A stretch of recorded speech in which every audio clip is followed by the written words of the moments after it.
안녕하세요 여러분. 오늘의 흥미로운 영상 내용은 트럼프의 에너지 장관 후보는 프래킹 옹호자이자 기후회의론자, 그리고 연방정부 인력 구조와 트럼프, 머스크의 계획에 관한 것입니다. 우선 좋아요 버튼을 누르고 채널 구독 및 알림 설정도 잊지 마세요. 여러분의 관심과 지지가 저희에게 큰 힘이 됩니다. 첫 영상은 월스트리트 저널 기사를 바탕으로 도널드 트럼프 전 대통령의 에너지 정책과 그의 새로운 에너지 장관 후보에 대해 이야기해보겠습니다. 이번 영상에서는 트럼프 대통령 당선인이 지명한 크리스 라이트에 대해 소개하고 그의 배경과 정책 방향, 그리고 이 지명이 미국 에너지 정책에 어떤 영향을 미칠지 알아보겠습니다. 먼저 크리스 라이트에 대해 간단히 알아보겠습니다. 라이트는 미국 셰일 혁명의 중심에 서 있는 인물로 리버티 에너지라는 회사를 설립했습니다. 이 회사는 물과 모래를 지하에 펌핑해 셰일 가스를 추출하는 프래킹 기술로 유명합니다. 이 기술은 미국을 에너지 독립국으로 만들며 석유 및 가스 생산을 급격히 증가시켰습니다. 라이트는 기후변화와 관련된 과학적 합의에 의문을 제기하며 화석연료가 인류의 발전과 번영에 핵심적이라고 주장합니다. 그는 재생에너지가 화석연료를 대체할 수 없다고 강하게 믿고 있습니다. 라이트는 기후변화와 관련된 정책에 강한 비판적 입장을 가지고 있습니다.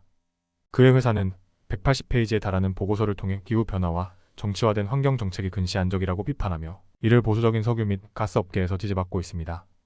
특히 라이트는 덴버에서 화석연료 없이는 현대 생활이 불가능하다는 광고 캠페인을 벌이기도 했습니다. 이는 석유와 가스를 부정적으로 보는 여론에 맞서 싸우는 활동의 일환이었습니다. 하지만 이러한 입장은 환경운동가들 사이에서 큰 논란을 일으키고 있습니다. 라이트는 링크틴의 기후 위기는 없다는 동영상을 올렸고 이로 인해 플랫폼과 갈등을 겪었지만 결국 게시물이 복원되었습니다. 트럼프 대통령 당선인은 라이트를 에너지부 장관으로 지명하며 미국 에너지 독립의 상징으로 평가했습니다.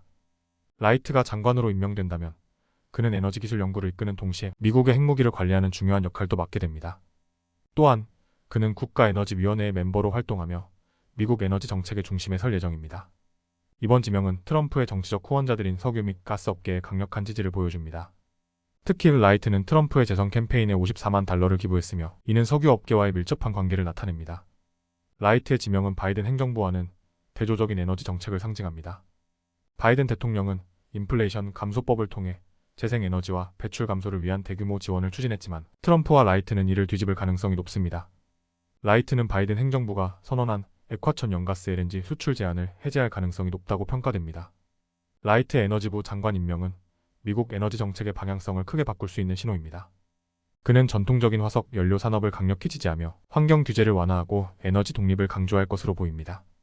그러나 이는 재생에너지 산업과의 갈등을 심화시키고 국제적인 기후 변화 대응 노력에 반하는 행보로 평가될 가능성이 큽니다. 오늘은 크리스 라이트의 에너지부 장관 지명이 무엇을 의미하는지 살펴보았습니다.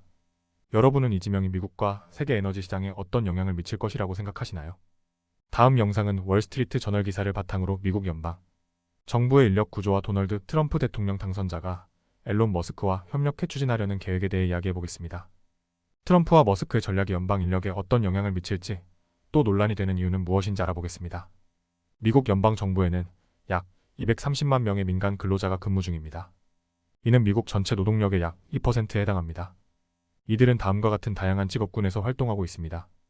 의료 분야 전체의 약 15%, 약 36만 명, 행정 및 사무직 약 15%, 엔지니어링 및 회계 각각 6%와 5%.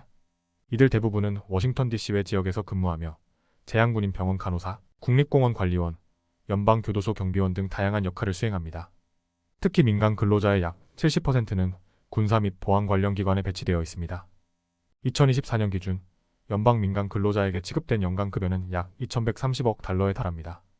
가장 높은 중간 연봉은 교육부로 약 11만 8천 달러, 가장 낮은 중간 연봉은 재무부로 약 6만 달러, 가장 큰 연방부서는 제한군인청으로 약 48만 6천 명의 민간 근로자가 근무 중이며 그 뒤를 국토안보부와 국방부가 잇고 있습니다. 트럼프 당선자는 테슬라 창립자 앨런 머스크와 바이오테크 기업 가비백 라마스와미와 협력해 연방정부의 인력을 대폭 축소할 계획이라고 밝혔습니다. 머스크는 연방정부 인력의 절반 이상을 감축해야 한다고 주장했으며 이는 농담처럼 보이지만 트럼프 행정부의 감축 계획이 실제로 실행될 가능성이 높습니다. 머스크는 이전에 트위터를 인수한 후 직원의 80%를 해고한 경험을 가지고 있으며 연방 지출에서 약 2조 달러를 삭감하고자 합니다. 민간 근로자의 대부분은 군사 및 보안 관련 부서에 속해 있어 이 부서들이 주요 감축 대상으로 떠오르고 있습니다. 특히 다음과 같은 부서들이 영향을 받을 가능성이 큽니다. 제한군인청 병원과 진료소를 운영하며 민간 근로자가 가장 많음. 국토안보부 약 22만 명의 근로자. 국방부 군 관련 업무를 지원하는 약 70만 명의 민간 근로자. 트럼프 머스크 계획은 연방 지출을 줄이고 정부 효율성을 높이는 것을 목표로 하지만 이에 대한 논란과 우려도 큽니다. 병원, 공항 보안, 국립공원 관리 등 국민 생활에 밀접한 서비스 품질이 저하될 수 있습니다. 대규모 감축이 지역 경제에 부정적인 영향을 미칠 가능성이 높습니다. 특히 연방 근로자 의존도가 높은 지역에서 실업률 상승이 우려됩니다. 트럼프의 감축 계획은 민주당과 환경보호 단체의 강력한 반발을 불러일으킬 가능성이 있습니다. 트럼프와 머스크의 협력으로 연방 정부의 인력 구조가 큰 변화를 맞을 수 있습니다.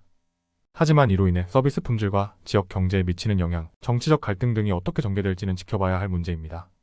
오늘은 여기까지입니다. 다음 영상에서 더 유익하고 흥미로운 내용으로 찾아뵙겠습니다. 이 영상은 투자 의견이 아닙니다. 매우 고맙습니다.